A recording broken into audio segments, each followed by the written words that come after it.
I'm looking at the Tales of the Valiant Players guide. Been a while in the making, but glad it's finally here. I respect Kobold Press. They're second in line behind WotC, following a very similar path, but they're trying to distance themselves from Wizards of the Coast. It's their version of the Player's Handbook, and if you play D&D, you're not going to be shocked by a lot of this. But it's stronger, as in characters are stronger, and the idea was to correct some of the weaknesses of official D&D. I mentioned in my short that point buy, you get more points and you can up your ability scores higher. Other than that, it's pretty much the same. There's some word changes, lineage, heritage. Starting gold is all the same. The XP table, just the same. Here is the multi-classing table, if that's your thing. Rather than spell level, they're called spell circles. And then the character classes is an at-a-glance table, which I like. Rituals can take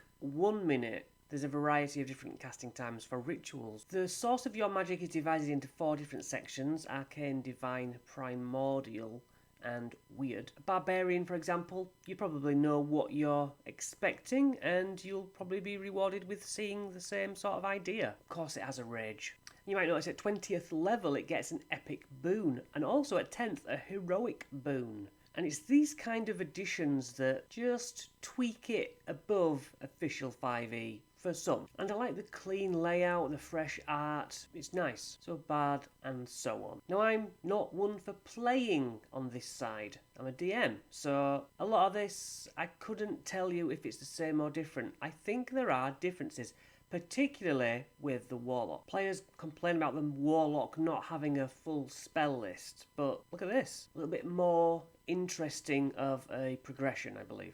20th level, it's Epic Boon. You can beseech your patron to immediately restore all expended uses of your packed magic. Nice. Then we have Lineage and Heritage. Lineage options are blood types and hereditary traits. Beastkin, Dwarf, Elf, Human, Kobold, Orc, Siderian, and Small Folk. So that's the bloodline you come from. Heritage is what upbringing you've had to create your personality. Your choice of languages you might take. Backgrounds and talents. Each background gives you proficiency in 2 skills. If your character would already gain the same skill proficiency from their class, lineage, or heritage, you can choose a different skill proficiency instead. So the talented background with an adventuring motivation table, artistic impression table, an artist, courtier, criminal, magic talents. Lovely art. Martial talents affect a character's combat abilities, equipment and magic items. Notice there's no Electrum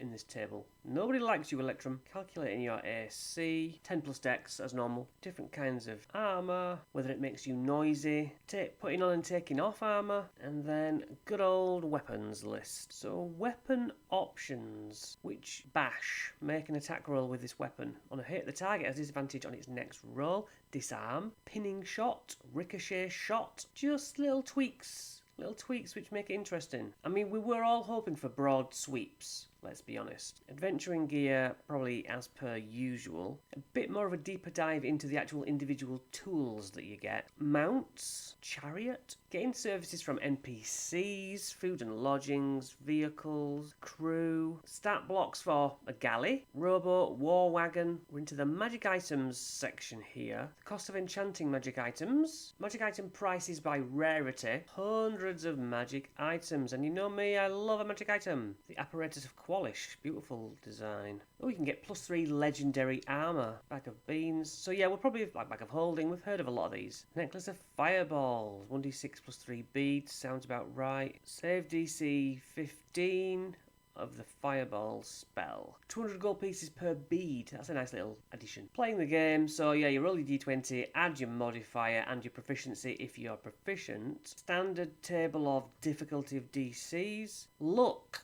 Every PC has a special resource called Luck. Once a turn, if you fail to hit someone with an attack, you gain a luck point. It also works like inspiration for clever ideas. The DM will give you a luck point. You can only have a maximum of 5 luck points, and if you already have 5 and gain another, you have to roll a d4 and drop down to that many luck points Basically, you need to spend them. Each luck point is a +1 to a roll. For example, if you have 4 luck, roll a 13 on the dice, spend 2 to make it a 15. You can't stop a crit miss, and you can't alter a crit hit. Little DM notes for what each of the skills mean. Initiative and detecting traps, all this appears the same. Surprise, positions, roll initiative, take turns, begin the next round. Yep. Creature size looks, yes, the same. Cover's the same. Even grapple's the same. I would have liked grapple to have something done to it. A little table for making new allies in downtime. And then spell casting. So these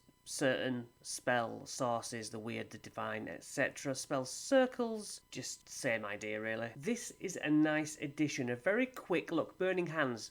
Fire harms foes and ignites objects. Flaming Sphere. Move fire to harm and ignite. This is good. This is what 5th edition was missing. Apparently it used to be a thing more often. Now it's back, so you can actually, as a DM, when someone's got loads of spells, you can at least look at this and think, right, that's a nice little shorthand. So, Evard's Black Tentacles, it's dropped the Evard, because that's copyright or whatever. Bless, still a D4 to be given to others. Fireball, 8d6, so no difference there. And then the new sheets. I like this layout. I like how AC is right down by your weapon attacks, with a shield and without a shield. Nice. Backs, if anyone does that sort of thing. Yeah, clear spell list, nothing revolutionary. And I also have the Monster Vault, but we'll look at that at a later date. So to play Tales of the Valiant, are you really doing anything different? Very, very slightly. On the DM side, little tweaks again, but we'll look at that later. It's more if you really are against WotC, like a lot of people have become since the OGL fiasco. And I have a one-shot to look at as well, so if you are interested in this, then I'll see you in the next video.